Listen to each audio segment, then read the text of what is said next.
like to call the, well, first of all, we had a open public, we had a opened the public meeting at 3 o'clock and we recessed it right away. Went into an executive session to discuss a personnel matter. We'll now close that executive session and we'll reopen the public meeting. And the first item of, on the public meeting is a roll call. And let the record show all three commissioners are present. In our last meeting, some people were confused on who we were up here. I don't know, I guess I can't read the signs or maybe the light doesn't hit them right, but Commissioner Briscoe, Commissioner McCauley, and Commissioner Robbins. On the, before we start our public comment period, I'd like to go over the advisory committees. Our next advisory committee is on Valentine's Day at 6 o'clock. So if you're taking your sweetheart out for dinner, bring her to the Marine Advisory Committee. It's open to the public and it's held here in this room. And then the BIAC, the Airport Advisory Committee, is at 5 o'clock on March 9th. And the TAC, the Technical Advisory Committee for the airport, is on the same date, March 9th, but it's at 9:30 in the morning. And those are all open to the public. Okay, let the record show all three are present. And the next item is public comment period. And to make your comments, please go to the podium because this is recorded.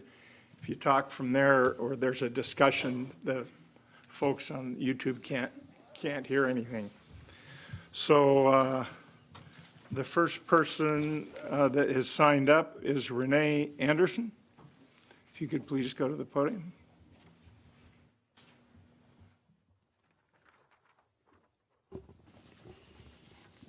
Welcome. Hi, thank you. Port of Bellingham Board of Commissioners. I am Rena Anderson from Bellingham. I'm here representing myself. I oppose the timber export lease because I feel we can do better as a community to promote sustainable practices and resources while creating jobs and improving our economy.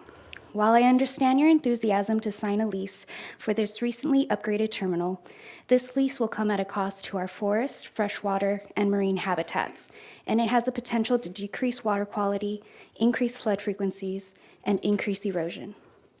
And with export volumes only constrained by demand, these issues are particularly concerning. This waterfront property has so much potential. Rather than exporting timber, we could export renewable energy technology, like solar panels. This would increase the number of well-paying jobs from the manufacturing and export of the panels. The waterfront could also be used for oyster farming. The oysters could filter the water, provide additional protection from waves or large surges, and could provide a sustainable economic asset to the community. Furthermore, an additional option could be to create a new marine center, as our current facility is in dire need of improvements. A new marine center could increase tourism and also positively impact our local economy while providing entertainment, education, and improved sense of community. I urge the committee to cancel the lease, consider other sustainable ways to use that waterfront. At the very least, provide some sort of maximum export for the timber. With the coming changes to our federal government, it is now more than ever time to make responsible and sustainable choices locally if we want our communities not just to survive, but to thrive for generations to come. Thank you for your time and consideration. Thank you for your comment. Terry Wild. And looks like Tolly Johnson can get behind her.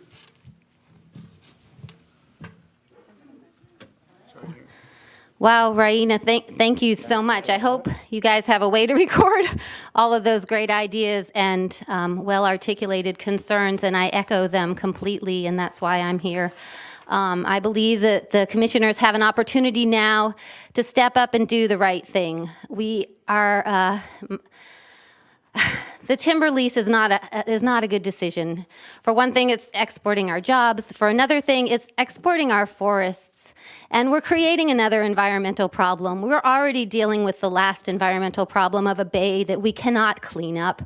We have to figure out the best things to do. I don't envy you guys for being in this position of trying to figure out what the best thing to do. But continuing to degrade our environment so somebody can make a buck at some ridiculously cheap rent out there, it seems like making folly upon folly, and we don't need to keep making these mistakes. We don't need to look back in 30 years going like, where are our forests? Why did our climate change? Where are our creatures that used to live here? Where's our tourism dollars? We can be smart about this. If we open up the gateway to allow them to log our forests, they will. They'll ship them to the Asia, and we'll be an entirely different place because what? Because we want to open up a gateway here? So we have this opportunity now where we can cancel this lease, and we can decide that was a great list of ideas. We need to have all of these folks in here coming up with some great ideas of things that we can do with that land. We're going to let nature try to clean it up for us, and we're going to pray that we don't make the same mistakes over again. So thank you for taking this seriously. Thank you for your comment. After Tally, it looks like Ruby Williams. Hello. My name is Tally Johnson. I'm a Whatcom County resident and a student at Western Washington University. I was here last week and I spoke in opposition to the Grand Camp lease agreement. As you're all well aware, there's been a variety of concerns that the community has raised about this lease agreement, and that's not really what I'm here to talk about today, although that's what I was talking about last time.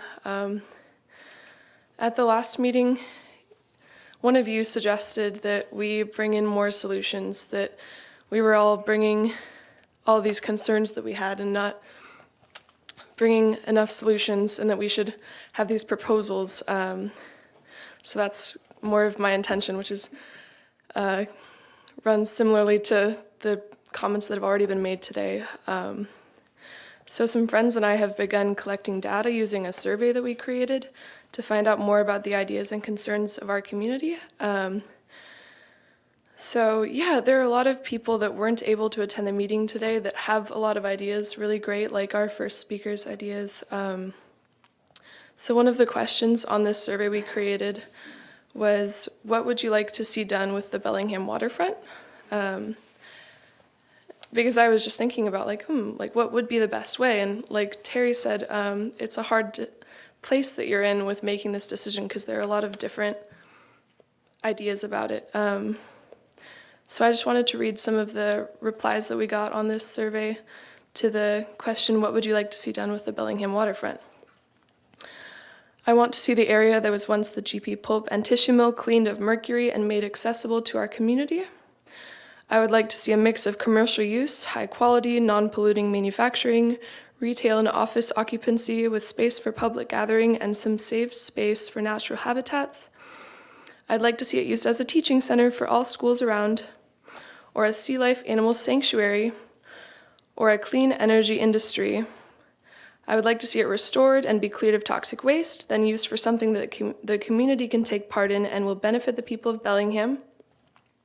I would like to see the Bellingham waterfront become a major public attraction with plenty of green and park space and local businesses for Bellingham residents and visitors to patronize. As the first speaker mentioned, oyster farming was something that I saw come up a few times, possibly an education center, or sustainable exporting that doesn't export items that's extraction processes are detrimental to our local ecosystems. And a couple of respondents stressed that the Lummi Nation should be leading the discussion on what is to be done with our waterfront property, and that this is Lummi land and the Lummi people's opinions on the matter are critical. So yeah, I just wanted to share that with you. Thank you for your time. Thank you for your comment. Ruby Williams, and it looks like, is it Mike Sennett? And next. Hi, my name is actually Sarah Sasek, and I'm speaking for Ruby today. Thank you for the opportunity to comment, and I'm speaking to you as a daughter and a student and a sister and a friend and someone who is born into a culture that has become incredibly disconnected from nature and from everything that I hold as a value and as very important to me. And it's a hard reality, actually, to be a young person in this world right now. And I can only say that this lease is incredibly disappointing and disheartening as a young person who wants to see a better vision for this world and wants to see a reconnection to nature and a healing of communities. And I don't think that this is a step in that direction. So I'm just here today to speak for my generation and for future generations in the hope that we will start making better decisions and decisions that are made with the voice of students in mind and the voices of unknown generations that are to come. The earth is our mother and water is our life, and I just I just hope that we can foster healing communities and communities that will make progressive and responsible decisions. Thank you for your time. Sarah, thank you. And how do you spell your last name for the record? Yeah, it's Sasek. Thank you.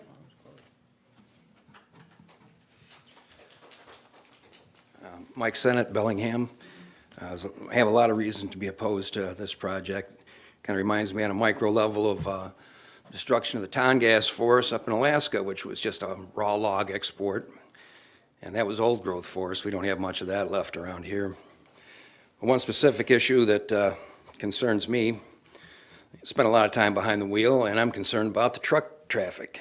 The figure 20 trucks a day seems to be the number bandied about. That means 40 truck trips a day. And I don't know if you people have ever watched how logging trucks drive, and those people are under a lot of pressure. They're not getting paid by the hour usually. That's 40 truck trips on city streets. It's going to pound the devil out of them. It's going to mix with all the construction truck traffic that's down there, truck traffic going down to the other industries. It's going to be intersecting with a lot of, people driving their cars, pedestrians, and it's an accident waiting to happen just on that small level. And on a larger level, I would hope the waterfront would attract more of a long-term manufacturing or commercial operations. This logging can only last as long as the supply, and I think that's very limited. Thank you. Thank you for your comments.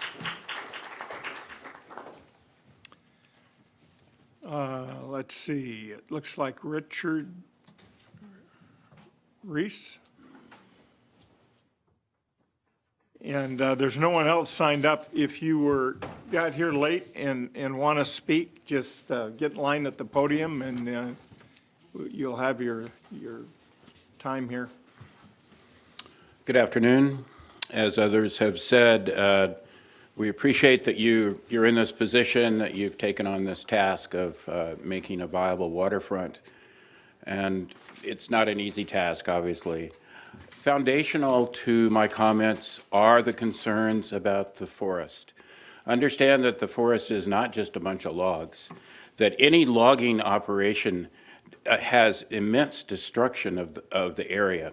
Stream heads, the habitat for animals, it's all destroyed. You take out the canopy of the trees, there's a number of animals that just cannot live in that area anymore. I do have a question of clarification. In the lease, it says that there are 36 jobs created. Yet when I read the lease the other day, I apologize for not having a copy of it, it seems that there's much fewer full-time jobs. And I think the number is 6. Is that true? 6 full-time jobs after the thing is set up? I'm not sure they know exactly how many jobs there will be, but that, and I don't have the lease in front of me at this point either. But we can get back to you with that. But agreed that the 36 is kind of a set-up number of jobs, and then it will decrease significantly after the facility is built? I don't think we can speak to that either. We don't have a lease in front of us. This wasn't on our agenda today, what you folks are speaking to, so we would have to get back to you on that. Mr. Briscoe, you said last time that it's not your job, as it were, to decrease, to have an influence on logging. Yet this lease is an enabling lease.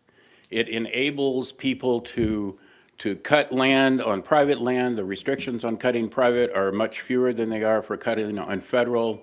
It sets up an opportunity to abuse logging rights, and I request that you cancel this lease and come up with something that's better. Thank you. Thank you. Hi, my name is Barbara Schumacher. I live in Bellingham, and I'm also asking for the lease for shipping raw logs out of Bellingham Shipping Terminal to be ended immediately. And I also have some questions because I did some looking into this, and in 2015, in November of 2015, a company called DCORAM, which apparently stands for D Korea America, I would guess the acronym, is a Hong Kong logging company. And they changed their name to Grand Camp International because the same exact person that was the general manager of DCORAM, Steve Grandoff, now is the person in charge of Grand Camp. So they just set up a shell company of this Hong Kong log exporting company to export our forests to China, South Korea, and Japan. And apparently what they're going to do is some kind of biofuel project where they're just going to burn our trees to replace coal because they think it's somehow going to decrease the CO2 in the atmosphere. But when you burn, trees, you're actually creating more carbon dioxide because you're taking the oxygen that those trees create and you're burning it into the atmosphere. So it's a net carbon increase. So, I just think that's horrible to take our forests and cut them down and devastate our forests. And I'm reading that Teal Jones, which is a big logging company on Vancouver Island, and they've logged old growth forest, the Central Wall brand, and they've logged East Creek. They're intact rainforests. So they have this Sumas log drying place that you lease to them in Sumas, and last week apparently you doubled the size of that. And I just wonder if those logs coming from Vancouver Island intact rainforests are going to end up here in Bellingham going to Asia for burning. Excuse me. Thank you for your comment. Hold a minute. Could you come back up to the podium, please? You're Barbara Schumacher. Okay. I just would like to say that the email that you sent to us, I'm not very happy with it being called a liar. I don't cotton to that much. I don't feel that I know I didn't, and I don't think Well, you they don't did. seem to be telling us the truth. So not telling the truth to me is like being deceptive. I'm sorry. Well, I don't know where you got that I didn't tell you the truth at the last meeting, but I don't like being called a People liar. asked a lot of questions about where these trees are coming from, and nobody would give a straight answer. No one told us that Grand Camp was the same exact company that's shipping our trees to China. We don't know exactly where all the trees are going to come from. Well, why various don't you places. find out? That's your job. I mean, come on. We don't want to ship our forests to China. Thank you very much to be burned. I am mad, okay? I'm really mad. Hello, my name's Isaac Bartik, spelled B-A-R-T-I-C-K. I'm a Bellingham resident and have been for the past 2 years. I'm a student at Western Washington University, as well as a staff member at the Office of Sustainability. I have a lot of personal opposition to this lease to Grand Camp, leasing the Port Outs Grand Camp. But I'm here today to talk about some transportation concerns I have. My job is the Alternative Transportation Coordinator at Western Washington University. My statements here in no way officially reflect those of the university, but I talk to a lot of students on campus about alternative means of transportation, and there is some serious worry about the increased number of logging trucks, not only damaging the streets, but just causing it to be a lot unsafer for bicyclists and pedestrians. And I just wanted to bring those concerns that I've been hearing to you to think about. Thanks. Thank you. Isaac? Hi, my name is Amy Pashaw of Bellingham, Washington. I was here previously, and you challenged us to come with ideas after I felt like you didn't listen to your public too well. I decided to come back again. I'd like to say we need habitat restoration and cleanup first and foremost. We also need community access. I'd like to see a continuous public access along the entire length of our waterfront redevelopment area. We have the unique opportunity to create an amazing city waterfront. I'd like to present a nearby example with a similar industrial and cultural history to our Steveston, BC, up in Canada, just across the border from us. There they have a working waterfront that has complete public access. Waters and bikers are afforded safe routes within multi-use areas. They have a vibrant, active fishing port, and yet pedestrians are allowed continuous access to their public waterfront. They've developed their heritage character and waterfront in such a way as to attract business and tourism, as well as provide recreational opportunities and continue with their history of fishing and so forth. This isn't a difficult task to accomplish, but it does mean we need to make the right choices by carefully choosing what sort of businesses are allowed to set up shop on our waterfront. The recently signed lease agreement allowing Grand Camp to occupy 12 acres of our waterfront property to export raw logs taken from Whatcom County and the surrounding counties to ship to Asia is unacceptable use of our waterfront. We elected you, and thus you're obligated not just to listen, but to address the concerns of your community. We don't want businesses that pollute or destroy the environment or lower the quality of our life within our cities. Not all jobs are created equal. We need green jobs, and these are our future. There's no need to go backwards to the environmentally degrading decisions and mistakes of our past. I grew up in Marysville, living in the downtown area, blocks away from the water. It was so polluted orange I couldn't go there. Weyerhaeuser had destroyed it. I chose to move to Bellingham the day I heard that Georgia Pacific was shut down and the waterfront was to be cleaned up, and a wonderful opportunity was emerging to live in a place with a world-class waterfront. Don't waste this unique opportunity. Thank you. Thank you, Amy. Hi, I'm Shiloh Britt, and I didn't actually think I'd be able to speak today, and I apologize if I get a little choked up. Today, I am not speaking out against the Grand Camp lease as I did last time. However, my views are still the same, but I am speaking for the waterfront cleanup. You see, before I went back to university a few years back, I was a caregiver, and this is directly transpired as I spoke of my grandfather last time who has dementia, and about a week ago, we all went to a doctor's office visit with him, and we were asking, hey, why? How did this happen? And it came up that his form of dementia was from the mercury, and that he had been working at GP for 40 years, and that mercury is still there. And what's more is I found out that I have less than a year left with my grandpa because of this. And I don't know what to do because this man is everything to me. So please, can we please clean up the waterfront, because I don't want another family to have to go through what we're going through.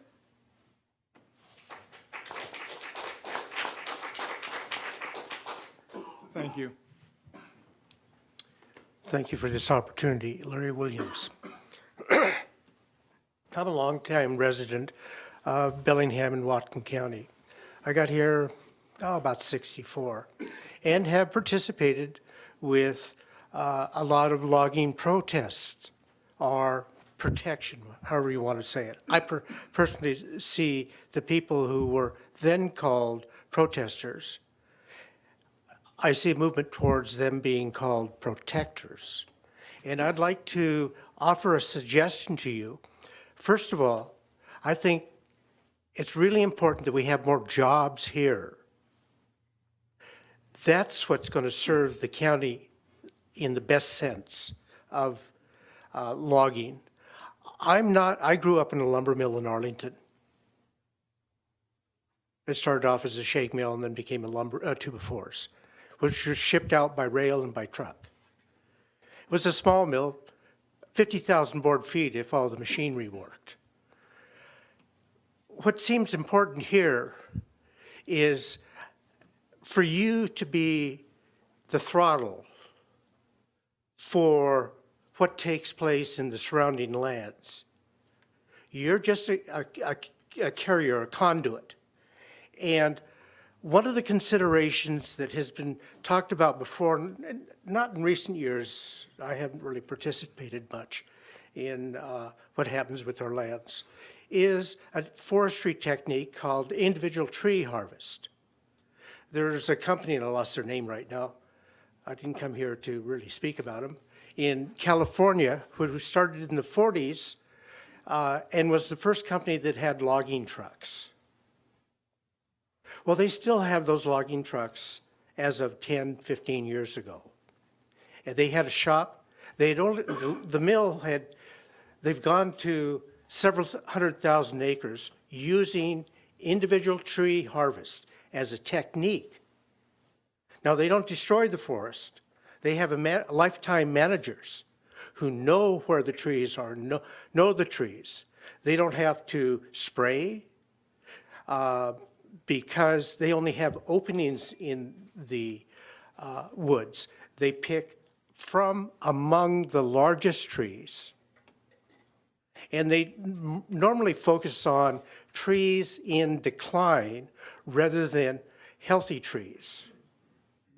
And this is a technique where we could get some logs out of the woods if we had a place to market them. And it's not a quantity of logs for a short period of time.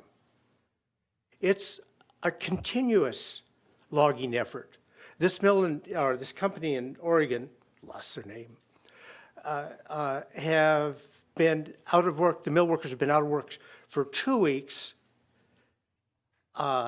When I last checked in the 2005 or thereabouts. So it was continuous employment for the most part.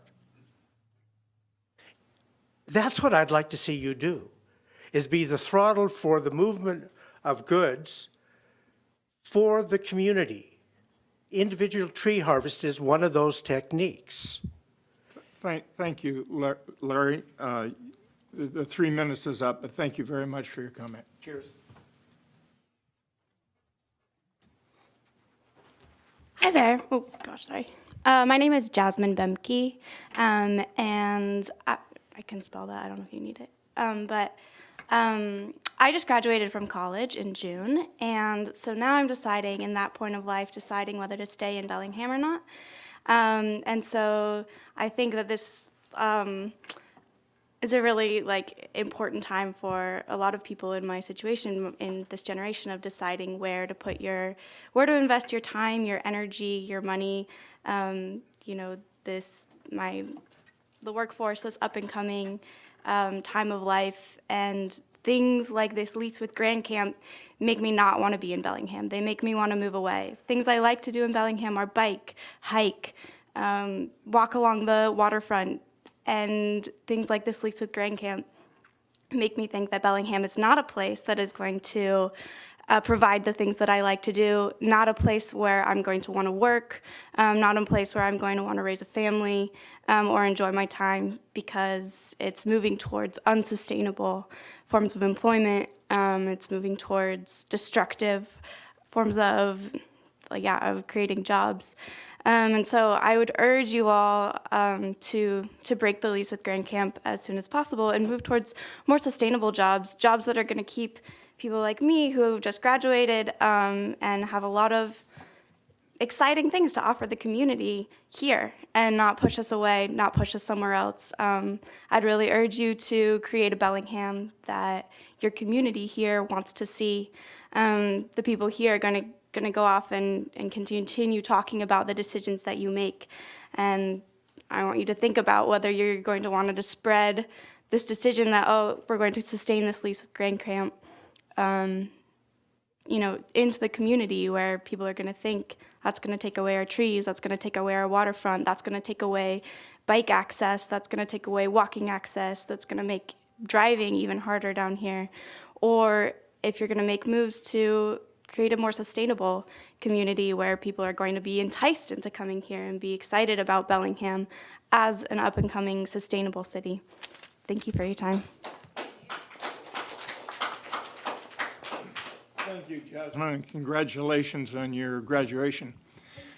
Is there anyone else in the room that didn't get a chance to sign up that wanted to make a comment? Very good. Can I address the group? real quick? Certainly can. I'll make this quick. Show of hands, and please don't be shy, because this is an important answer for three of us. How many of you have read the master plan for the Bellingham waterfront? Okay, I saw 4, maybe 5 hands. I will invite you all again to give me a call and sit, and we can talk about Bellingham's waterfront, because a lot of what I heard today was not necessarily wrong, but I think a lot of folks are misunderstanding what is actually planned for Bellingham's waterfront. So please feel free to give me a call. I'll meet with any of you. Middays are kind of rough because I have a job, but please feel free to call me. I'll read you my phone number right now. It's 360-201-7199. It's 201-7199. Give me a call. Call Dan. Call Bobby, and we'll walk you through it so that it'll be a little more informed, and then some ideas that have come up can be addressed with a little more information on both sides. That'd be really helpful. And quickly to Amy Pashaw. Amy, you mentioned something about being able to walk along the entire waterfront. And the shipping terminal is the only place in Bellingham's waterfront that you won't be able to ever walk unless it's not a shipping terminal because of Homeland Security regulations. So as long as there's a shipping terminal there, it's totally off limits to the public. In fact, I have to have someone walk me through because I don't have a TWIC card. It's a special card to let you in. Same at the airport. But I thought it brought It- it inland and drives people out onto the sidewalk for large chunks of your redevelopment plan as it currently stands. I'm sorry, I didn't hear the first part. They can't hear anything, well, that's all right. Microphone, where's our microphone? My understanding, and Do you want to get in? No, we'll make it really quick. Just real quick. So my understanding of how the waterfront redevelopment plan stands now is a lot of the pathways or roads that exist take a pedestrian way far away from the waterfront and cut across and/or push us back out onto the sidewalk, which to me, that sidewalk with the buildings on beside is not waterfront. Right, You've done a again, nice little yep. walk out on the log Gotcha. pound Yep, pond. and- That's kind of what I'm talking about and aiming for. I don't want to see a Burt Gilman trail where from sea to mountain, the industrial zone stops the people in a 2-mile stretch. This is that the kind only of place thing. in the waterfront you will never be able to walk so long as it's an international shipping terminal. It's a federal rule. Like, we can't let anybody walk in there. In fact, I don't have a TWIC card. It's a Transportation Worker Identification Card. I can't even walk in there without an escort. So there will never be a trail there as long as that's there. So I understand your concerns, and it's been a big problem because a lot of people thought, oh, we'll just have the trail all the way along the waterfront. As long as that's a terminal, it's just not going to happen. That's one But the section rest of of the it is there. problem. The rest of it, and that's why I say, let's all go through the master plan so we all on the same page. And if you do have ideas that have not been vetted, then definitely they're worth talking about. So I just want to make sure I hear people you, understand but that. also there's also the pushback on where the roads were put and how much of the habitat was kind of cut into. There's a lot of things there that Yep, definitely. hear you. need addressing. So please, give me a call. And I hope you do visit Stevenson Village to see what I mean by a multi-use area for the fishing zone. Absolutely. If you don't know what I'm speaking of, take a That's trip. exactly what you're talking Richmond. about. Yep. Yeah, I know you do. Thank you. Yes, okay. All right. Thank Thanks, you. Dan, I appreciate it. Any other comments? No, thank you all. Appreciate it. Give me a call. Comments? I'd like to thank all of you for coming down and speaking. You're all very, very passionate, and I certainly don't look at you as protesters. I look at you more as protectors, as someone said, and we do appreciate your comment. We hear comments from the community all the time, and I weigh yours as heavy as anyone's, and I want to thank you for taking the time. I know for some of you it's fairly difficult to get up in front of a group like this, but I do appreciate it.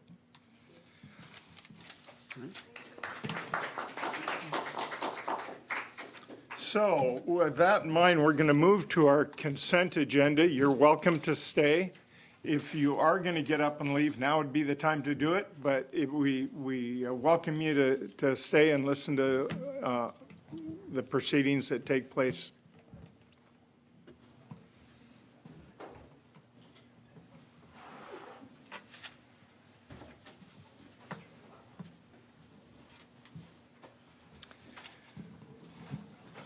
Okay. Okay, our first item, or our next item, excuse me, is our consent agenda. Diane, if you could, please. A motion to approve consent agenda items A through F with the exception of item E, which is to be addressed separately.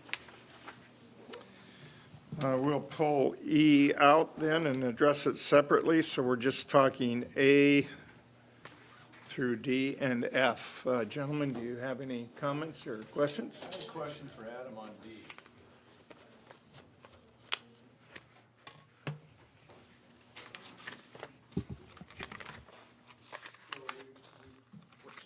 Get this going.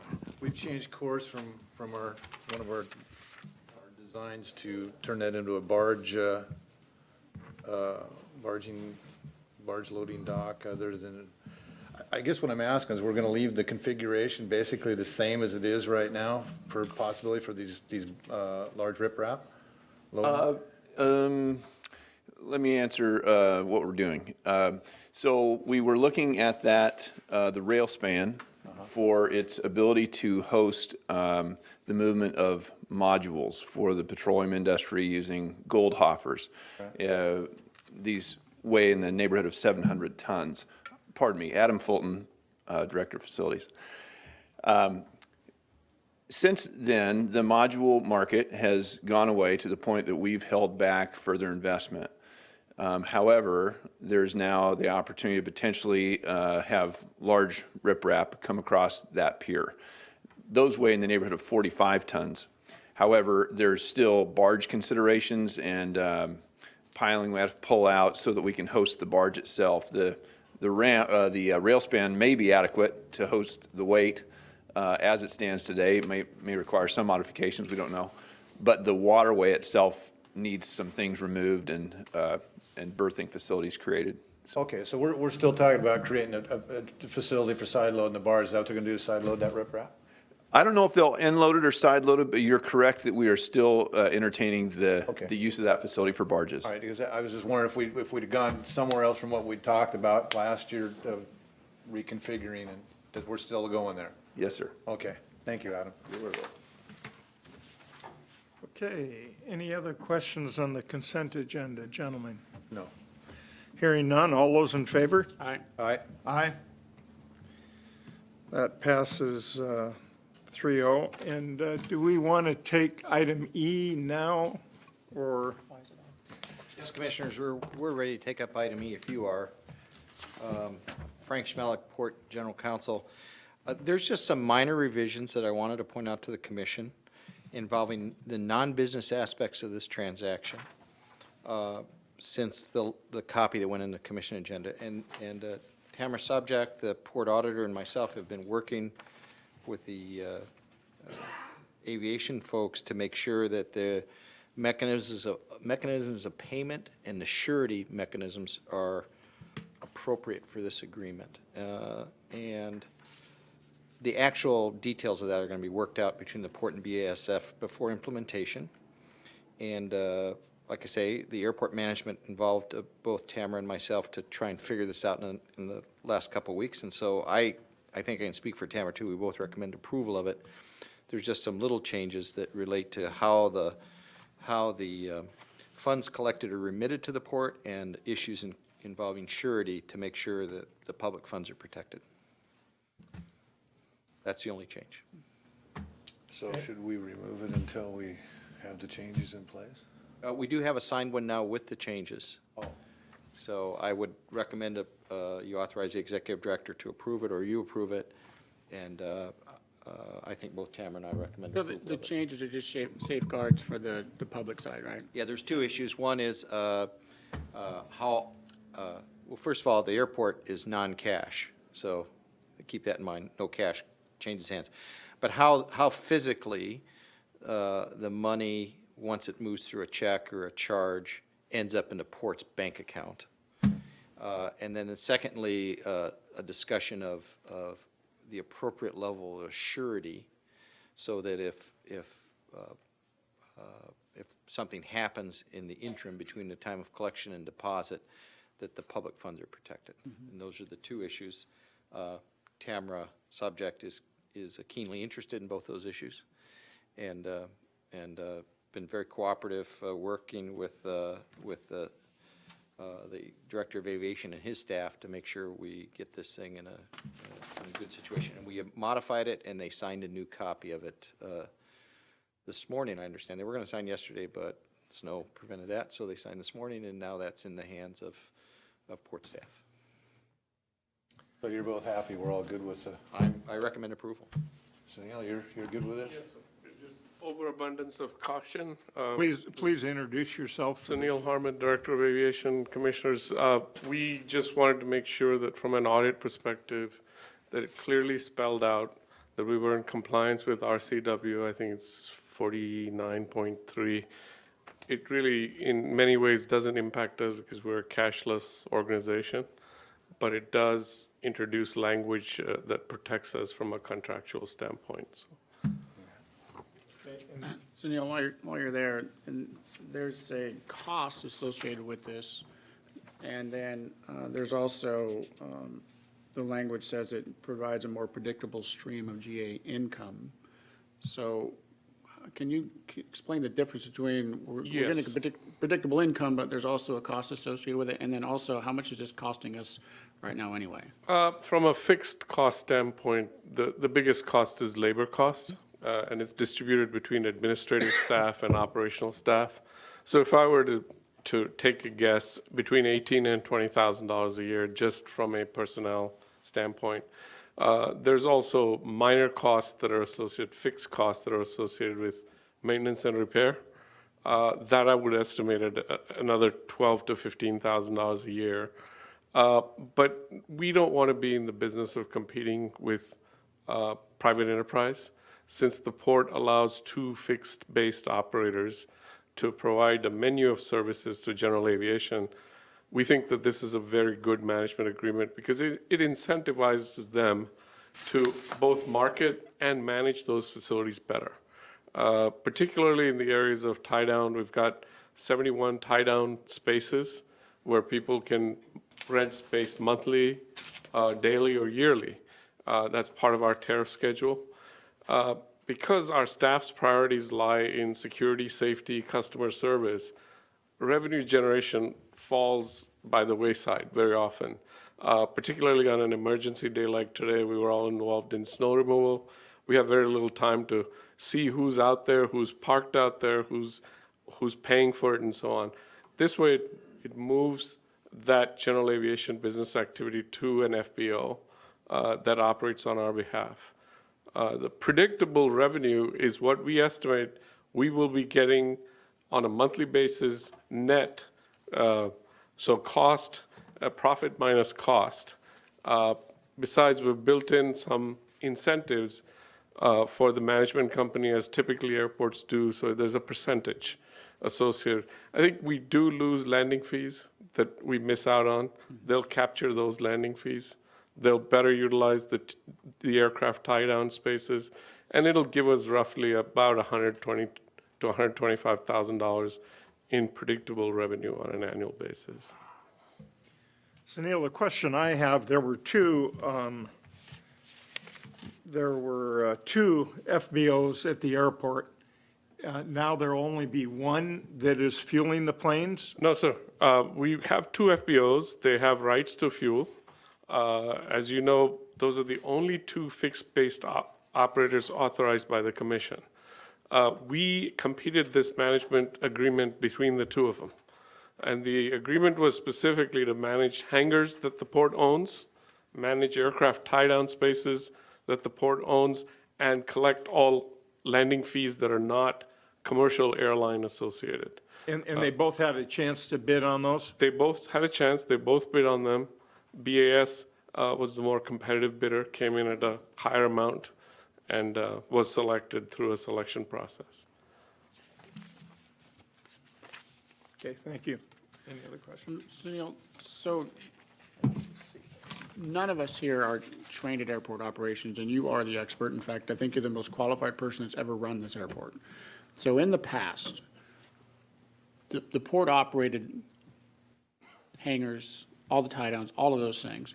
And I've heard before there's a reason for the port to be doing that, but now I'm hearing There's a reason for the port not to be doing that.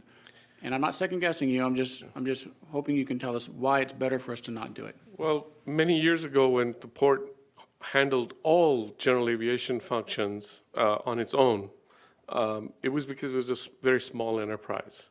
We've grown into a commercial air service airport, as many airports have evolved.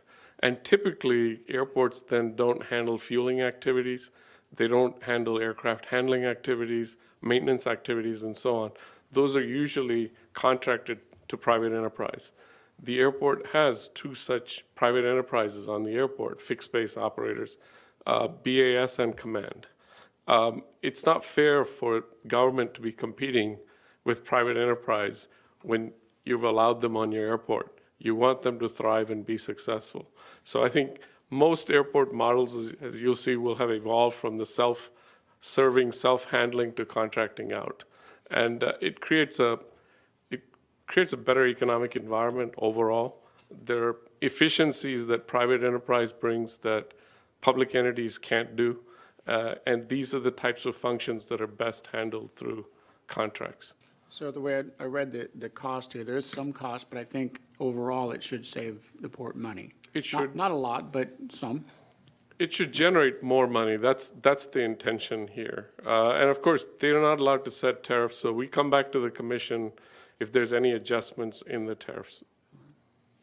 Usually on these bid processes, we see the bids. Is there a reason we didn't see these on this one? There were only two, and we just went on a total overall dollar value basis. And the other unsuccessful FBO actually wanted to capture all of the tie-down fees at 100%, and that wouldn't have been beneficial to us. So we looked at it from the economics of what generates the best revenue stream for us on an ongoing basis. Thank you. Thank you. Thanks, Jim. So with that, would you like to read the additional?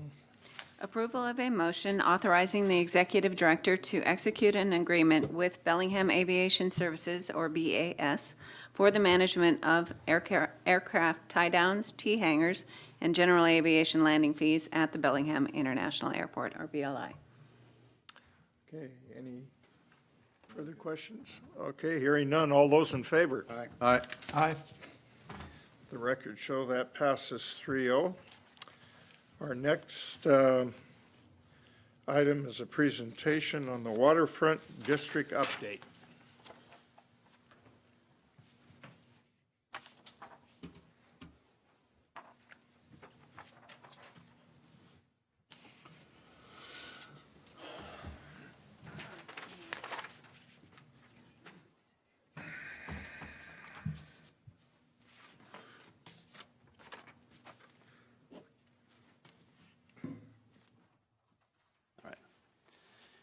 Okay, thank you. Good afternoon, Commissioners. Brian Gowan, Director of Environmental Programs. This is one of our ongoing waterfront district updates that Sylvia and I do every few months or so. The timing on this one is kind of interesting. I think there was, to Commissioner McCauley's point, I think if I'd been maybe prepared or known there were folks that had some questions and discussion points from earlier in the public comment period, we could have tailored this update to be a little different.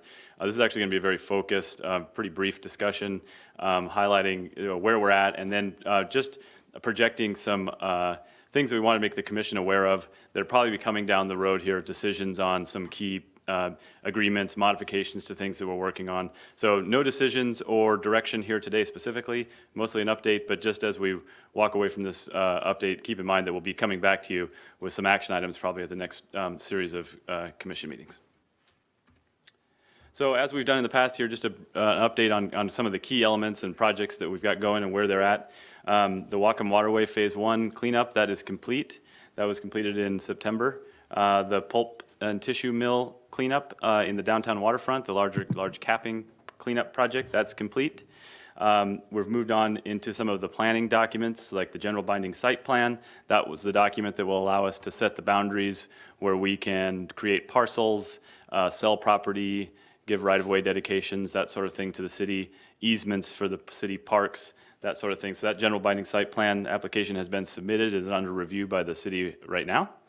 We anticipate that we'll have approval of that this winter, And then once that's done, we can actually move forward with the actual dedications and parcel creation under that general binding site plan. The city projects are also underway. Oh, did you have a question, Commissioner? Well, before you switch from this screen to another one I do. Yeah, the Granary and Laurel Street project that the city is underway on right now, they're actually close to their 90% design. They anticipate bidding that project this spring with the construction of the Phase 1 portion of that, which will be the first chunk of public access to the waterfront, will be done in September or so. With the Phase 2 construction, which will actually can create the complete street that will be the inlet and outlet from the site to be wrapped up in at the end of 2017, maybe early 2018. There are a couple of really interesting parts of that project. It's going to be the first project that will have a separated cycle track. So some of the previous commenters had questions about biking and public access, that sort of thing. This is actually a pretty innovative street design where they'll have a purely separated cycle track. They'll be separated from the traffic, not its own bike lane, but a purely separated bike cycle track. I think it's the first one in the city. The Whatcom Waterway Park is also under design right now. The city parks have been moving very quickly on that. They actually just recently finished the piling installation between the Granary building and Central Avenue. They installed 10 or so piles there to create the deck for the connection. Once that Central Avenue becomes purely pedestrian, it'll have a public access component and it will access the building then over the water there. Will the city close Central as soon as the first phase of Granary's built? Yeah, that's correct. Okay. They'll have the sequencing, the timing have to probably be fine-tuned here, but they anticipate that we'll have access from the Laurel Street for construction access as they build the first phase of the Granary access. Then when that's underway, they'll be closing the central access and creating the park as a pedestrian space. So the actual timing, it's got to be fine-tuned. So probably sometime this year, though, Central will be a pedestrian. Yep. promenade. Yeah. By the end, by this fall, Central Avenue should be a pedestrian-only access. Yeah. That project will probably bid here this spring, similar to the time frame with the streets. They'll have a phased construction on that project as well, with the upland construction work happening this fall, with or summer and fall, and then there's an in-water construction part, which we'll talk a little bit about in a future slide here. That'll go through the winter because they have to work within a designated fish window. There's also some hardcourt projects that are underway. The Granary building, as you know, has had a lot of work done on it recently. We did receive the project number 2 memorandum as required under the master development agreement. I think one of the past updates that Sylvia gave, we talked a little bit about that. They're proposing waterfront residential along the Whatcom Waterway side, 3 buildings proposed.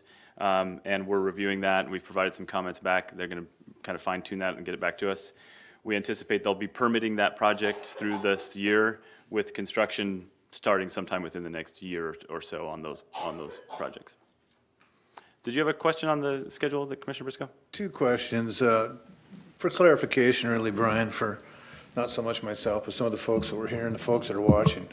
The Whatcom Waterway Phase 1 cleanup is complete. Now, that was done to the EPA's permits and standards and everything. That's not port standards. We didn't decide how much we were going to clean up. That was done. That's correct.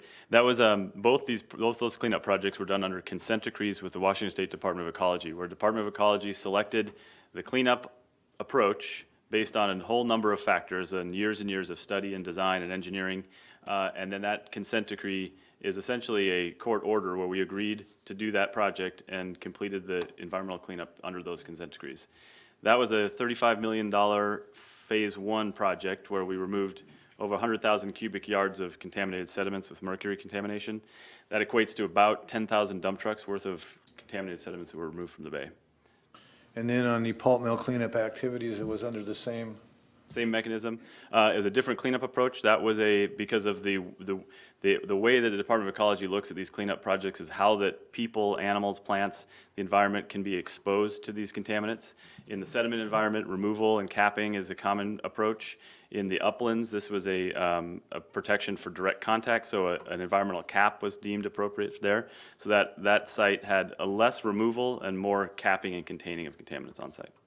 Thank you, Brian, for explaining that. And the pulp mill, that's underneath what I call the factory floor, so it was much harder to actually contaminate it. Exactly. Because it was building on the way. Yeah, the contaminants in that area are relatively easy to address. 2 quick questions. On the Whatcom Waterway Park, are we still on board, everybody still on board with the hand launch, the kayak sort of beach? Indeed, and that's one of the slides I got on.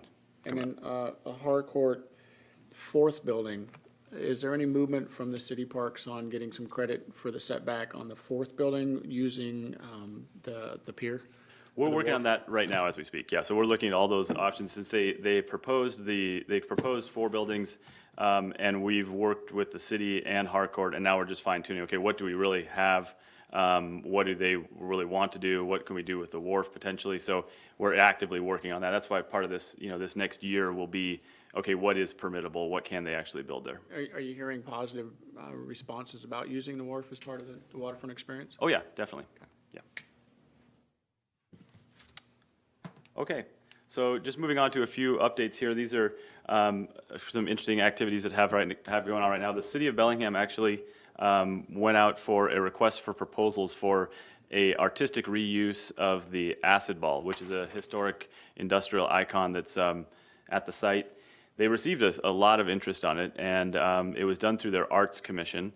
They're actually using their 1% for the arts for this, so for their large capital projects, where I think if they're over $1 million for their capital projects, they commit 1% of the budget to an artistic project to go along with that. So in this case, they have a budget to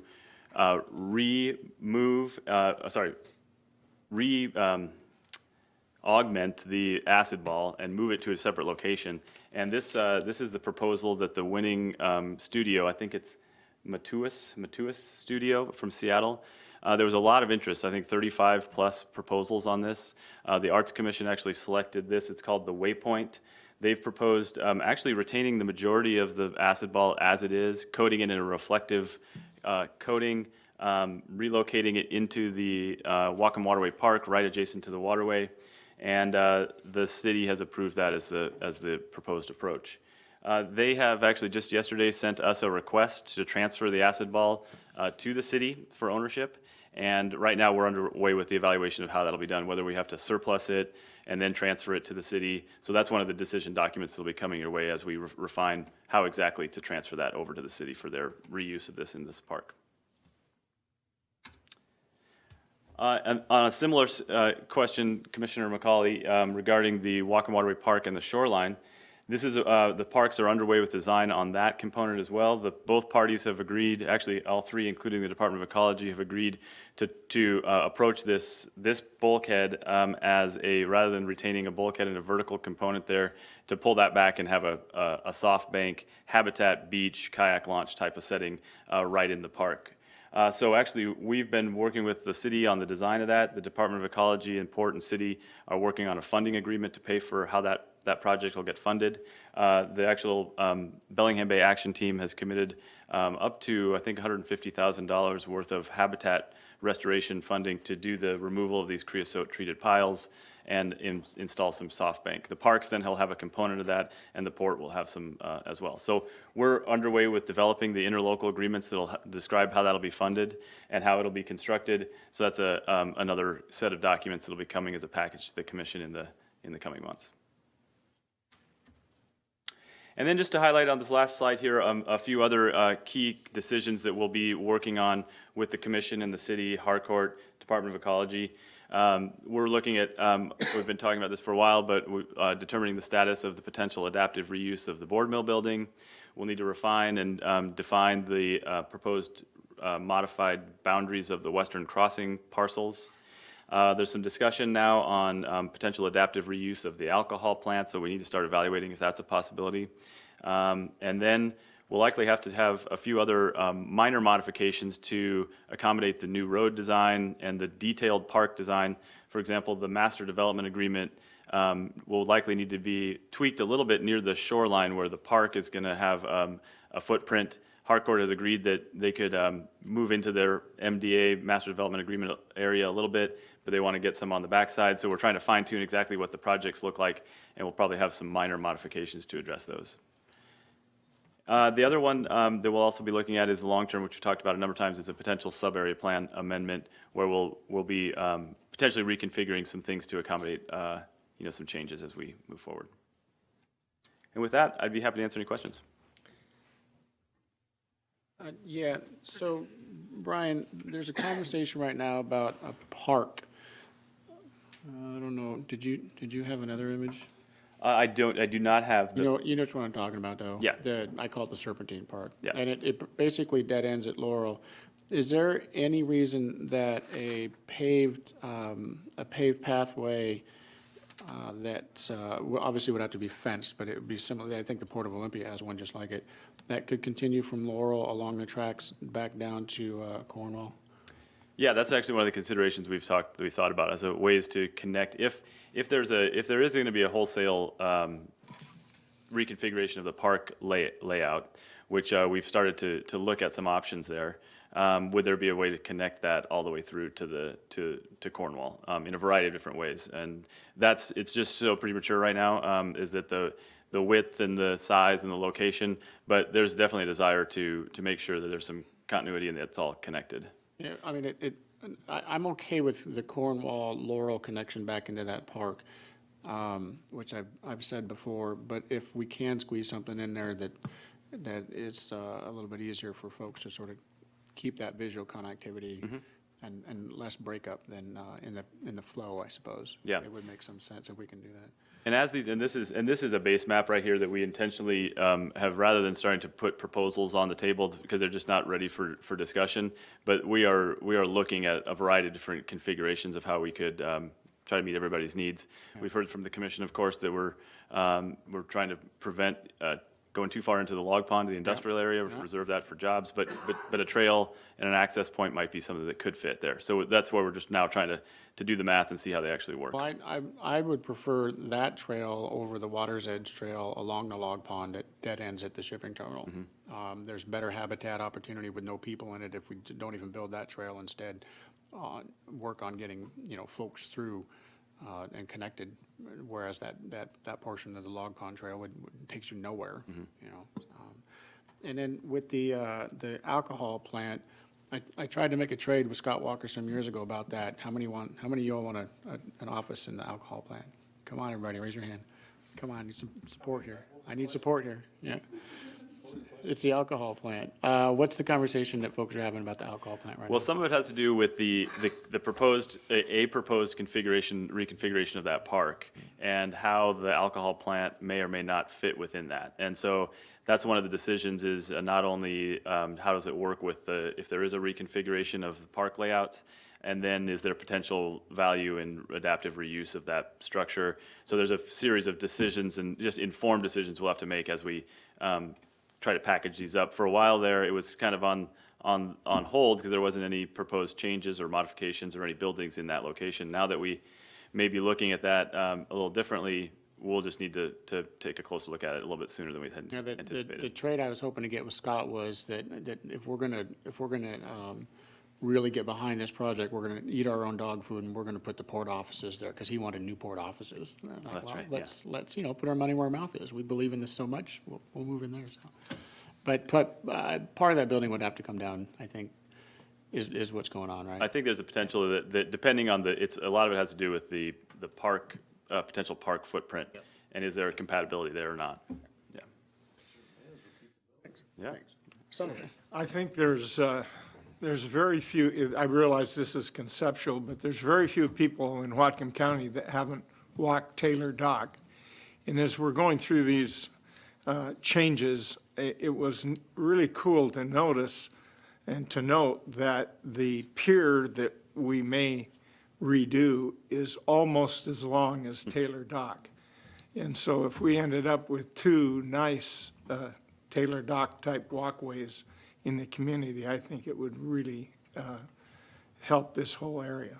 So yeah, I think the public access to this point, to this area is going to be really a significant change now that we're actually getting the roads built and the first phase of the parks built. And once we start seeing that, and then the potential for some, over the water or right next to the water experiences, it's really starting to come together. It's pretty exciting.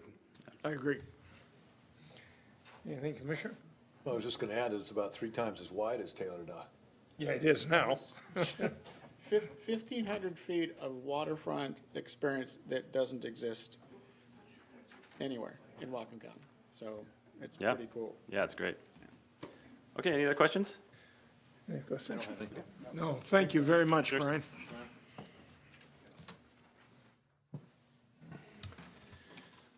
So our next item is our fourth quarter financial report.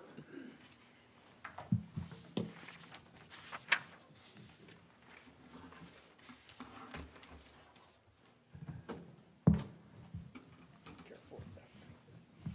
Don't want to hit that. I didn't hit it.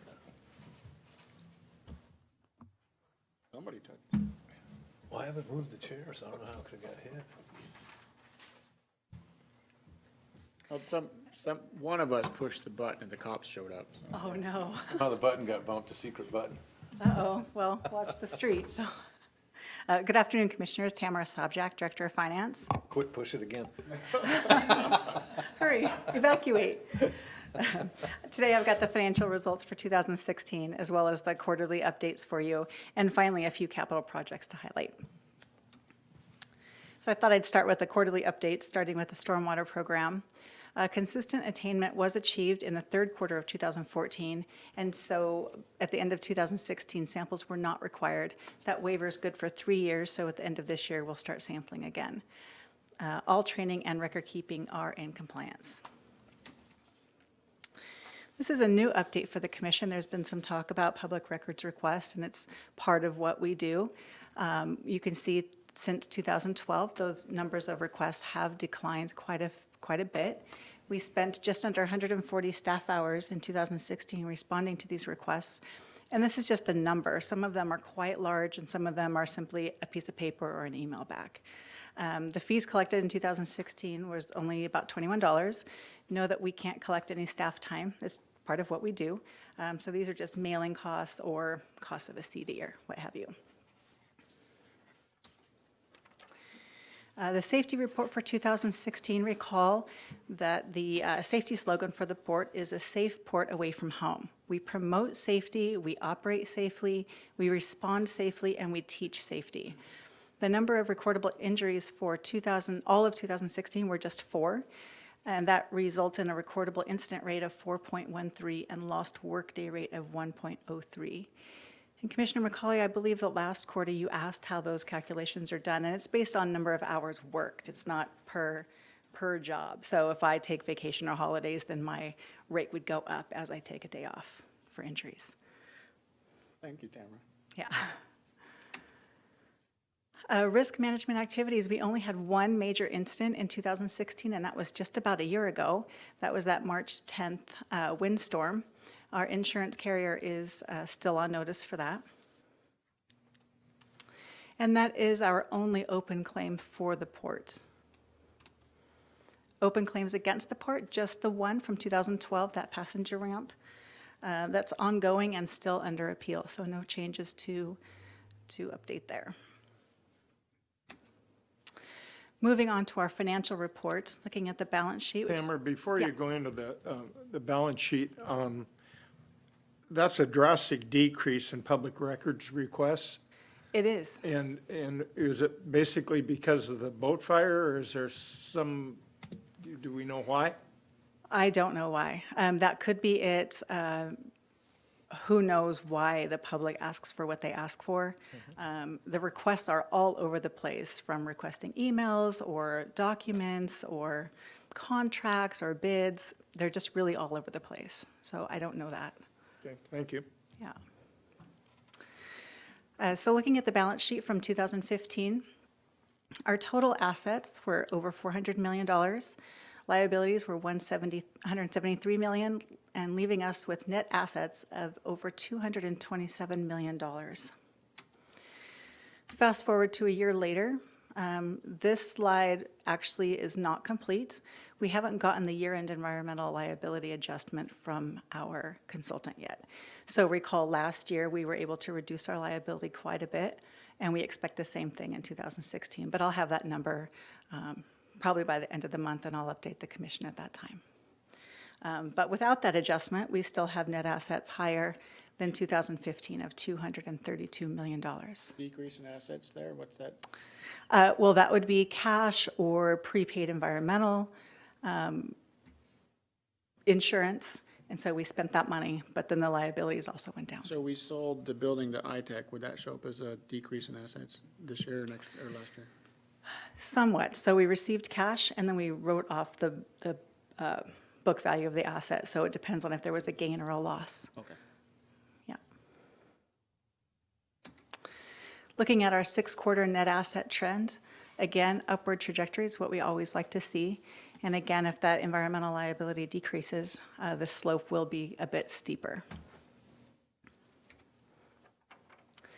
Where are our investments held? We have about $15 million in longer-term investments. That's the Federal Farm Credit Bank and the U.S. Treasury and those items. We invest those a little bit longer term. Those are basically our reserves, things that we don't need money for right now.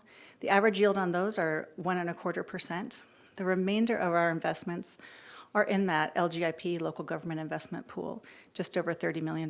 And that is very liquid cash. I could get to that tomorrow if we needed it. And that's, yeah, and that's yielding just at about 0.5%, so. I think I caught that out of the corner of my eye there. I don't want to, though. No, we don't want to. No. She smiled, though, see, she's smiling. That's funny. So moving on to our operations, this graph is a little different than you've seen in the past. I decided to compare the 2016 actual, compare it to what we budgeted, our plan, and then also look at what happened the prior year. So that blue column is 2016, yellow column what we budgeted for that same period, and then the purple column is what happened the prior year. So these are the 4 operating divisions. Revenues came in at just over $22.5 million, right at budget, right at prior year. And the aviation division is a little bit low, but all other divisions were higher, and you'll see that in a minute. Expenses came in at just over $14 million to a budget of 15, so came in $1 million under budget, and yet still just a bit higher than 2015.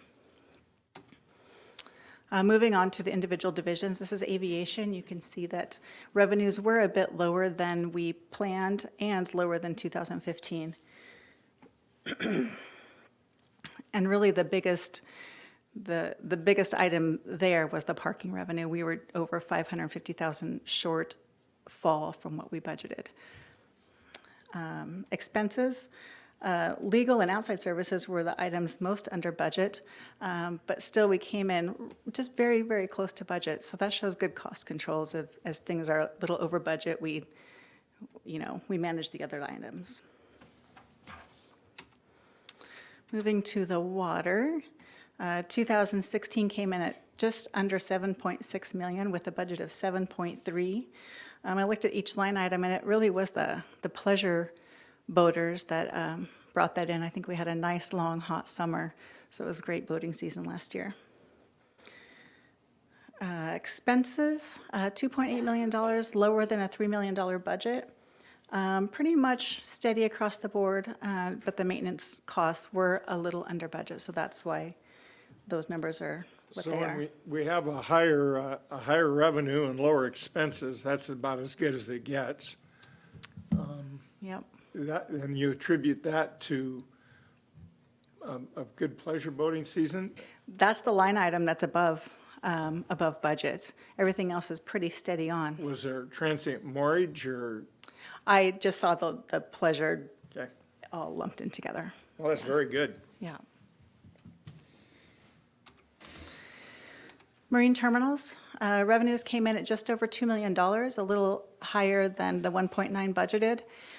We budgeted the Horizon vessel to be on site, I don't know, a certain number of months, and they were here just a little bit longer than that. So that's why that's the way that is. Expenses were across the board, almost every single line item was lower than budgeted. So it came in just under the 2015 level, which is quite good also.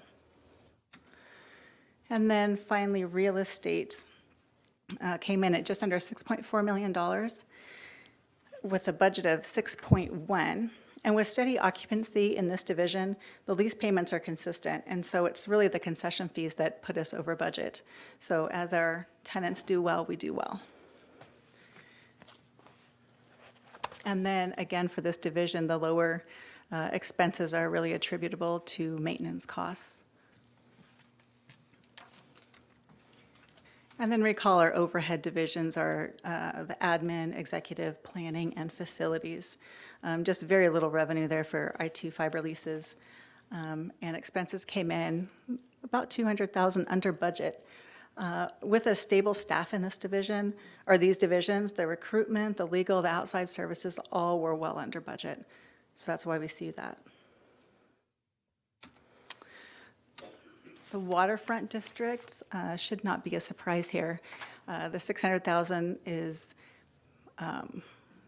to a budget of $1 million, was lower due to the tissue warehouse lease. But staff is working really hard to fill that gap, and we're looking at 2017 to be a better year here. Expenses in this division, just over $800,000 compared to a $1 million budget.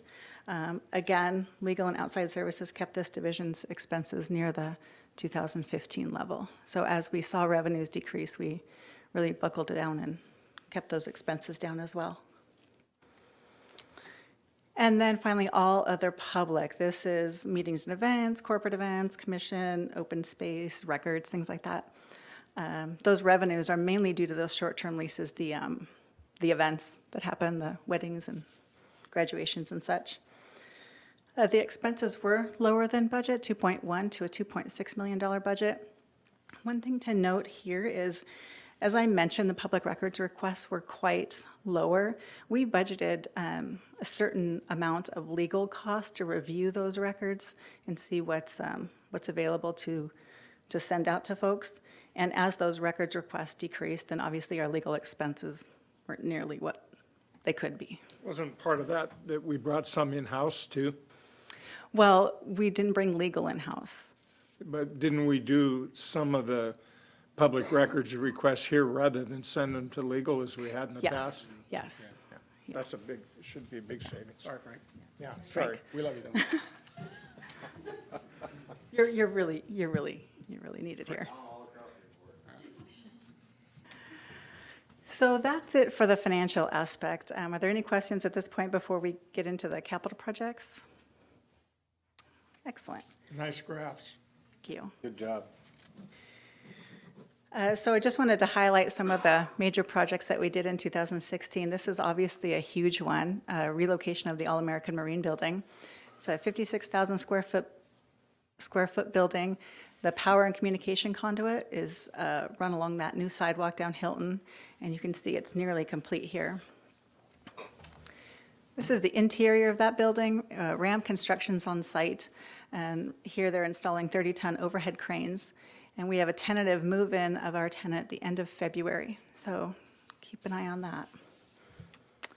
Related to the All-American Marine Building is the Squalicum Boat Launch. We needed to move that center float there 20 feet north to accommodate those larger vessels, to launch those larger vessels. And then again in Squalicum Harbor, this is a pavement overlay between web lockers 3 and 5, and as you know, that pavement was in pretty rough shape, and this cost about $50,000 and is complete. More pavement happened at the general aviation area at the airport. We installed pavement and trench drains in front of the hangars, and then when we get warmer weather, we'll put those final pavement markings in, and this was at a cost of just over $2 million. Just a couple more here. On Mitchell Way, we extended the sidewalk from Bakerview north to the roundabout. Better access for our pedestrians at a cost of about $166,000. And then this is a very recent picture. The C Street Terminal crane. It's a 250-ton crane, and it costs just under $700,000. And this terminal barge ramp, the new crane that was on the previous slide can lift this into place all at once. So it'll span the gap between the terminal and the barge. Is that the adjusted barge ramp, or is that the original barge ramp? Yes. Yes. That was a trick question. Okay, moving on. And then there's been... Prototypes aren't always perfect, and so we'll get there. Yeah. There's been quite a bit of work on the C Street terminal. That's C Street on the left and then the terminal on the right, and you can see the crane in the background. Just like to highlight this great use of our property. Yeah, I like those drains right there. Who did that? Is that you, Adam, or Brian? Or is that your fault? One of my staff. Thank you. That's a massive improvement for the waterway, the health of the waterway there, so that's a good deal. Great. And finally, this is the Airport Hotel. It's not a port project, but it's one of our tenants. They built this hotel approximately $26 million. I have just a couple of fun facts about it. 157 rooms, bar, restaurant, banquet facilities, fitness facility, pool, spa, underground parking, park and fly option, extended stay options, and I'm sure there's just a ton more that I could say about this. And tentatively opening March 2nd. So if you haven't gotten out there to check it out, you ought to. So that's it for me. Can I answer any questions? Commissioner McCauley, any questions? No, thank you, Tamara. I don't think so. Thank you very much. Great, thank you. Nice report. So we have moved to our action items. Could you read our first action item, if you would, please, Diane? A motion to approve an increase in the base salary of the executive director by 2.5% over his 2016 annual salary, effective immediately. Okay, thank you. Any comments or questions, commissioners? No, I don't have any questions. No. Pretty standard. I think the rest of the staff got something like that this year, about the same percent. Is that right? There's Elizabeth. Yes, she's shaking her head. Yes. So It's right in line with the staff, and I think that's a good move. So, hearing no other questions, all in favor? All in favor? Aye. Aye. Passes 3-0. I will add, we just finished the review of our executive director by all three commissioners, and appreciate that we got that done, and very good review. Action item number 2, Diane, if you could. Approval of a motion authorizing the execution of a property use agreement with the Whatcom Transportation Authority, or WTA, for public bus service on port property near the Bellingham International Airport, and for the WTA to construct a bus shelter on West Bakerview Road adjacent to the Economy B parking lot entrance. Thank you, Dan. Commissioners, Sunil Harman, Director of Aviation. We have a brief presentation for you. Marie Duckworth, our Supervisor of Landside Operations, will present to you the item. We also have the guest who we worked very closely with, Rick Nicholson of the Whatcom Transit Authority. He's here to answer any questions. So with that, I'll turn it over to Marie. Good afternoon, Commissioners. The agreement that you have in front of you will provide public bus service through Whatcom Transportation Authority to, as Diane mentioned, the Economy B parking lot. This is driven largely by interest from both WTA riders and from airport travelers. We, as staff, first started working together between WTA and the BLI last summer, so we're excited to bring this item to you for your consideration. As you can see from this map, the bus doesn't stop quite at the terminal, but the shelter will be right here in the yellow box that you see. And we've worked with WTA so that riders that ride the bus will have transportation from the shelter all the way to the terminal and back again. When someone rides the bus and they stop at the shelter, they will call the airport shuttle dispatch number, and a shuttle will come and pick them up from the location and take them to the terminal. They don't need to wait till they're in the shelter to call. They can call when they're on their way so that they can have a seamless transportation experience. When someone is at the airport terminal and they want to go back to the WTA shelter, all they're going to need to do is get on the airport shuttle bus and just tell the driver, I want to go to the WTA bus stop, and we will accommodate them. The bus will stop twice per hour at the shuttle bus location for WTA. Let me clear this out.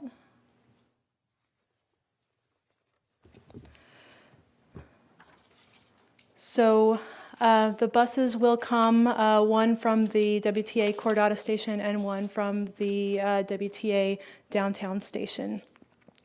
They will come on the 58s and on the 47s from each of those locations on weekdays and Saturdays.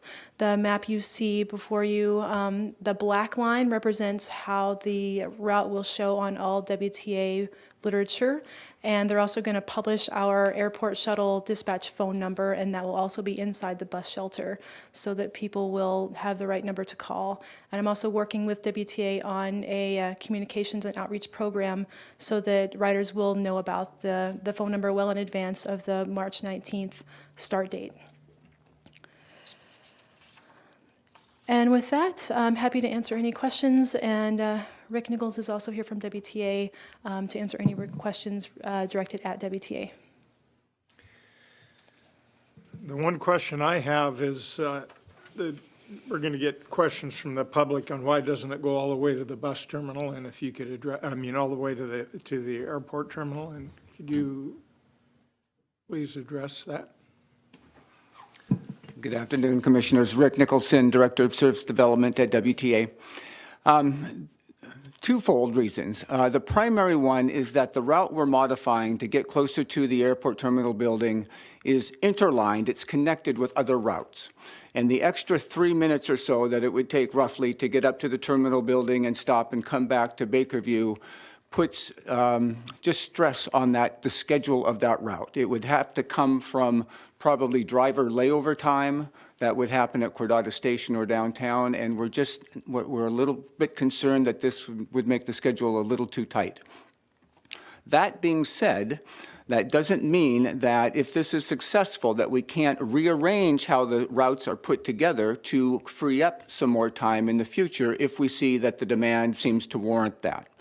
We have serviced the terminal building years ago, many years ago, and the ridership was almost non-existent.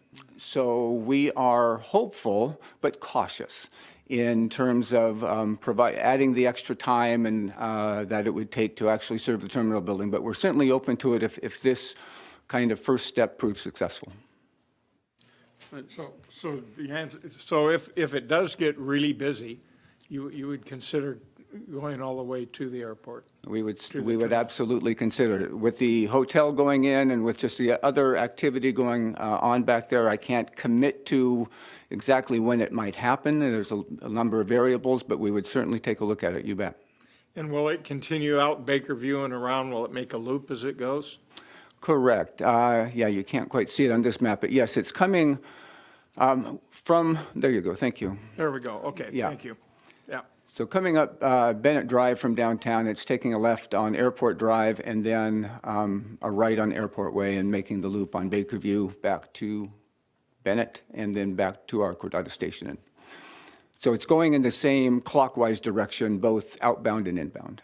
So if you're a college kid that's going to fly out, you take the bus from the college downtown and then out to the airport. Exactly. Thank you. Quick question.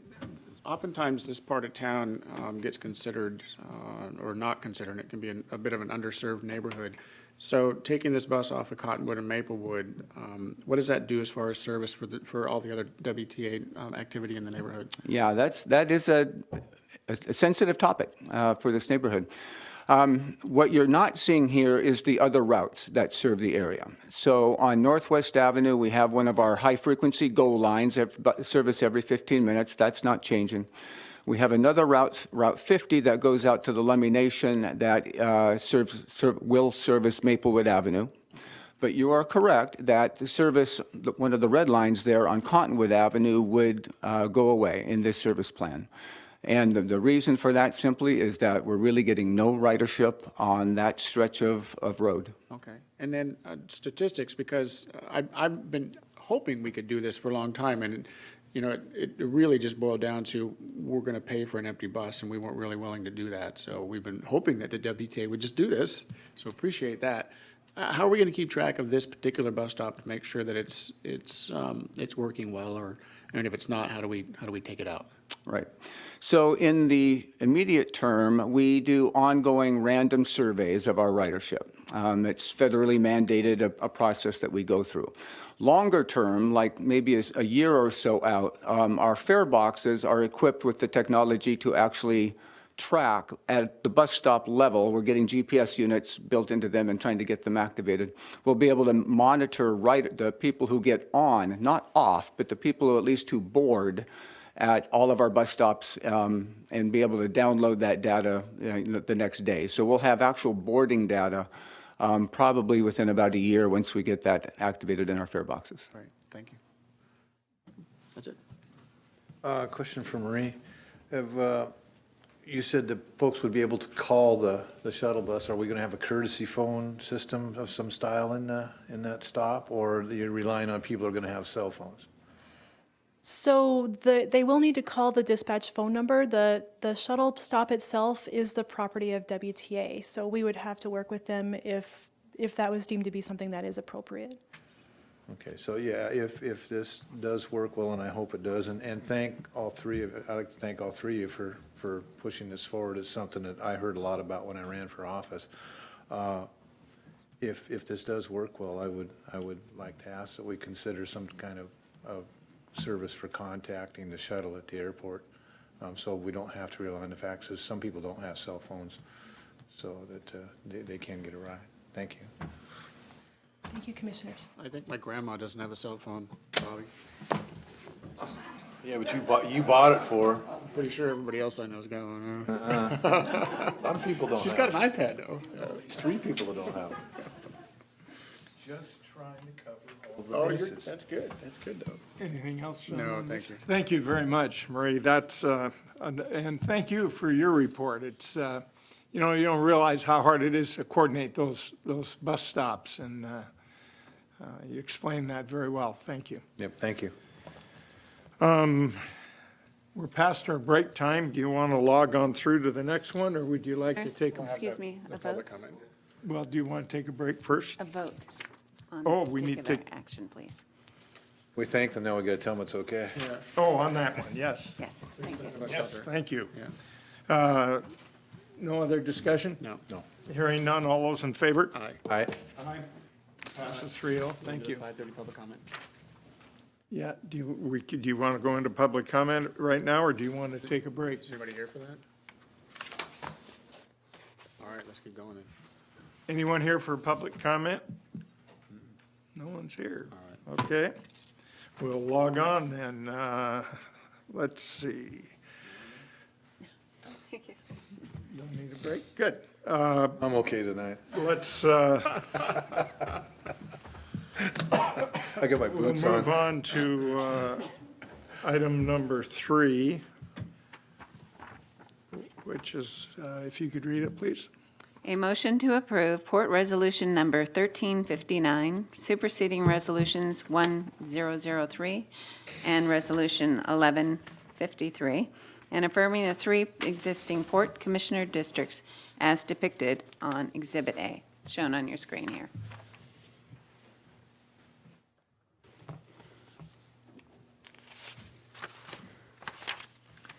All right. I think you're I'm sorry, Commissioners. on this? No? Let me go up to the podium then. Thank you.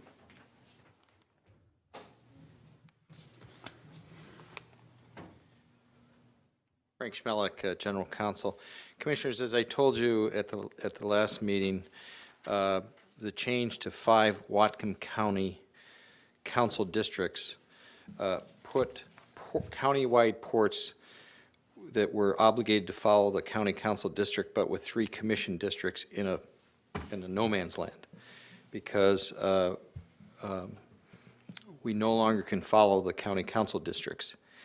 As I told you, I believe that the action of this action is not necessary, but for the fact of the confusion. In other words, your 3 districts would stay until 1, you change them, or 2, you were required to redistrict after the 2020 census.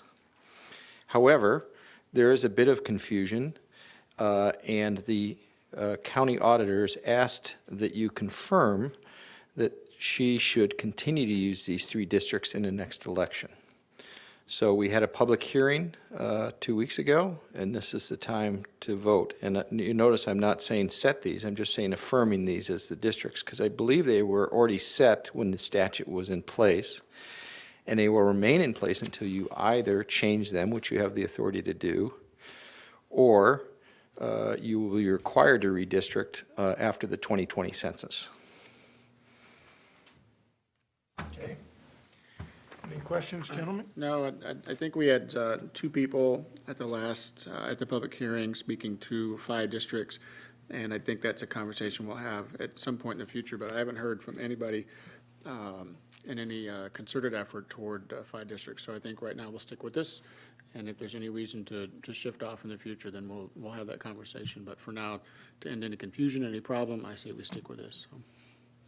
And kind of to clarify, it's really up to the people whether we move off of this or not, in my opinion, to 5 districts in the future if we're required to. Yes, Commissioners, there's 2 separate issues. One is actually redistricting 3 districts, which you'll have to do in 2020 to account for the new census.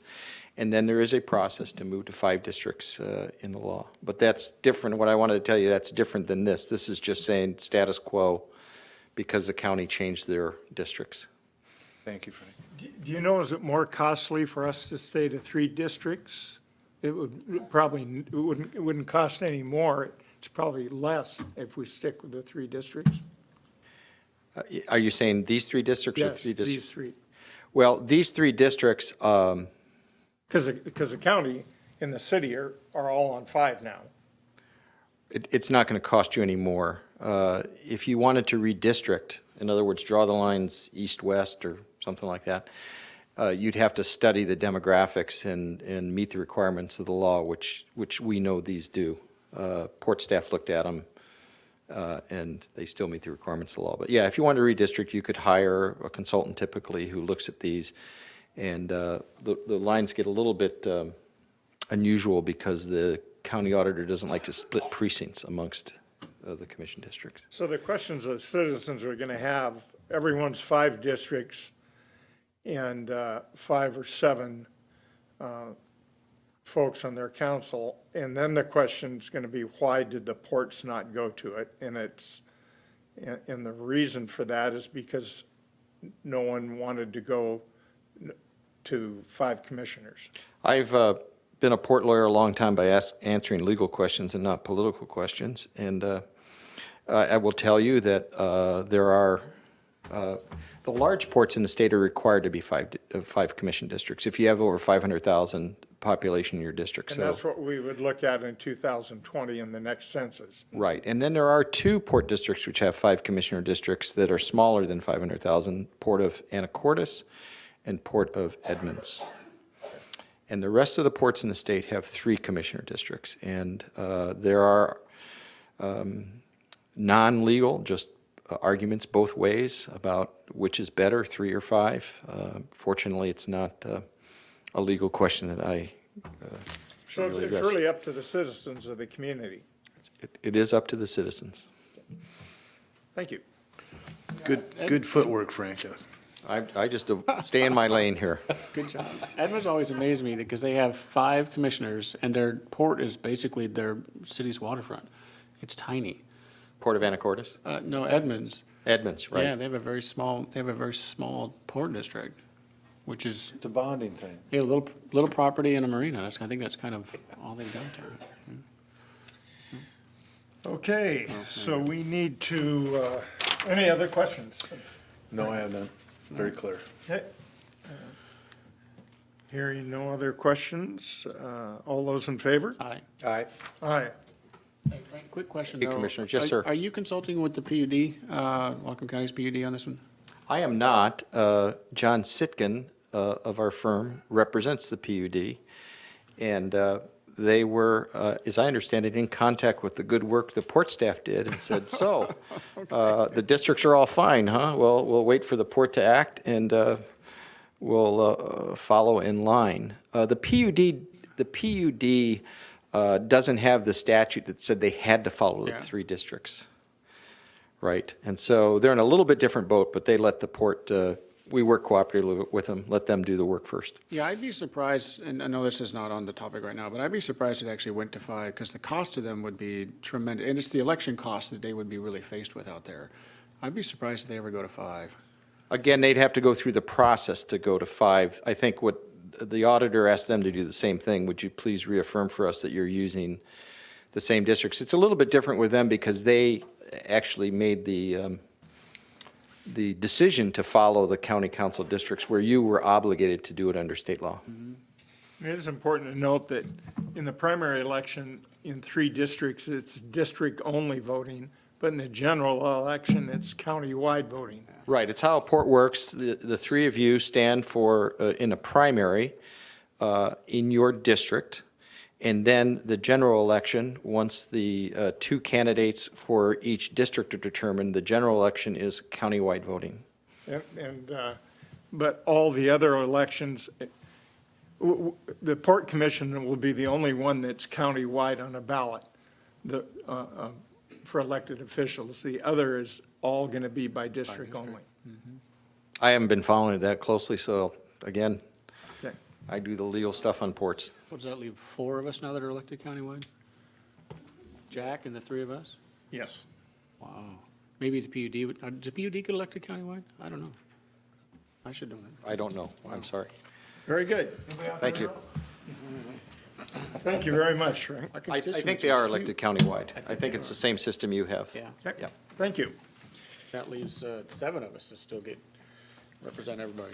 So that moves us on to our last item, which is new business. Gentlemen, any new business? I'll defer, but I have a couple. Go ahead All right, first. in that case, Ms. McPherron, are you still, there you are, yes. Tissue warehouse. I tried to talk slow because I know you're wearing heels. Thank you very much. Hi, Shirley how we doing- McPherron, How we Real doing with the Estate tissue Director. warehouse? So you're talking, I might have a lead or something, but do you have anything that you're moving forward on? We have 3 potential deals in play. Okay. I can't promise that we'll deliver on any one of them, but each of the prospective tenants we're talking with are asking for about 100,000 square feet. Okay. So, yeah, we have a lot So there's in some place, room so left in I'll there take even. any more. Okay. And then the Lignan building, I guess we're going to move forward on some repairs this year? Wait, before you move up, the tissue building, 100,000, how big's the whole building? It's about 240 is the remaining space. So there, you aren't talking with anyone that wants the whole thing? Not yet. Thank you. But what we'd like to do is keep the waterside portion closest to the shoreline for marine trades. It is within the shoreline. It does require marine trades in that area. So I am talking to some marine trades tenants that could occupy a portion of that building as well. Good. Thank you. Thank you for that. Oh, the Lignan building. Yes, sir. We're moving forward this year on the repairs? Yes, Okay. absolutely. We have 2, Carletti gave us cost estimates for strictly warehousing and a cost estimate for manufacturing, and they are very, very different. So we are going to come back and talk to the commission about that and get your direction. And our recommendation, I think, will be warehousing, given the costs. Thank you. Appreciate that. Who do I ask about a roundabout at Airport Way and Airport Drive? Adam? Where's Rob? Get Rob back here. Get Rob on the phone. Oh. Is that an Adam question or is that a Sylvia question? Our executive director's ill today, and if it's a question for him, we can certainly table it until. It's not. What would it take to, who has to get lobbied for that? Because that stoplight or stop sign situation out there is just ridiculous. Yeah, Adam Fulton, Director of Facilities. Actually, that was looked at probably 3 years ago as part of our planning effort out there. And the person to speak to actually is Whatcom County, the county engineer, Joe Rutan. I'll talk to Joe. Thank you, Adam. I appreciate that. Very welcome. I'll talk to his boss. I know where he eats breakfast. And recently, the city has been looking for an expansion to better handle their homeless problem. I don't know if you two have been approached by anybody. Is there any new, Sylvia, are there any new conversations about waterfront property with the homeless shelter? Sylvia Goodwin, Planning and Development Director. I have not heard any new discussion about homeless shelters on the waterfront, no. That doesn't mean somebody isn't talking about it, they just haven't talked to me about it. Okay, I appreciate that. All right. And that's it for now. Something to keep an eye on. Okay, thank you, Commissioner. Commissioner Briscoe? Not really new business, but an apology to our port employees. My job took me away when I should have been attending Elizabeth, the Porta recognition luncheon, and I'd like to apologize for the folks and our employees that I couldn't be there. And then I think our staff and our employees at this facility do a great job, and thank you. Is that you? I don't know what it was. Well, you missed a fantastic lunch. I only had one bit of new business, and maybe it's more just a comment. Commissioner McCauley and myself, along with our executive director, our environmental director, and our government liaison, were all down in Olympia last week. And we were down there battling for the MOTCA money. There were two very interesting things that came out of that meeting that I saw. One was the MOTCA fund, that is the money that comes from the refineries that is used to do environmental cleanup, is about $70 million in the hole. Fortunately, the projects that we have on the docket, it looks like will be completed.